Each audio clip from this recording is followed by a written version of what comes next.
Hello everyone, welcome to Sanmarga classes. ನೇರ ಮತ್ತು ವಿಲೋಮ ಅನುಪಾತಗಳು ಅಧ್ಯಾಯದ 17ನೇ ಪ್ರಶ್ನೆಯನ್ನ ಗಮನಿಸಿ. 2 ಪುಸ್ತಕಗಳ ಬೆಲೆ 30 ರೂಪಾಯಿ ಆಗಿದೆ.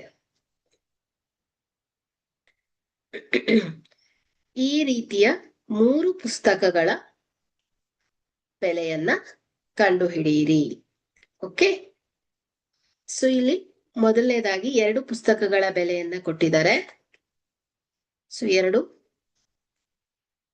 ಪುಸ್ತಕಗಳ ಬೆಲೆ ಎಷ್ಟಿದೆ? 30 ರೂಪಾಯಿ ಇದೆ. ಸೊ ಹಾಗಾದ್ರೆ ಇಲ್ಲಿ ಒಂದು ಪುಸ್ತಕದ ಬೆಲೆಯನ್ನ ನೋಡೋಣ. ಸೊ ಒಂದು ಪುಸ್ತಕದ ಬೆಲೆ ಏನಾಗತ್ತೆ?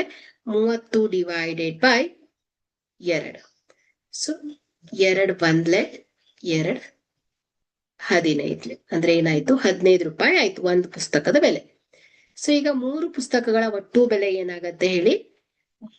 15 ಗುಣಿಸು 3 ಈಸ್ ಈಕ್ವಲ್ ಟು ಎಷ್ಟಾಯ್ತು ಹೇಳಿ? 45 ರೂಪಾಯಿ ಆಯ್ತು ಅಲ್ವಾ? ಸೊ ಹಾಗಾದ್ರೆ 3 ಪುಸ್ತಕಗಳ ಒಟ್ಟು ಬೆಲೆ ಎಷ್ಟಾಗತ್ತೆ ಹೇಳಿ? 45 ರೂಪಾಯಿ ಆಗತ್ತೆ ಅಲ್ವಾ?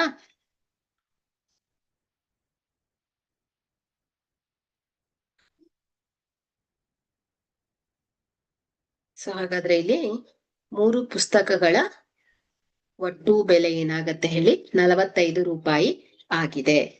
Thank you.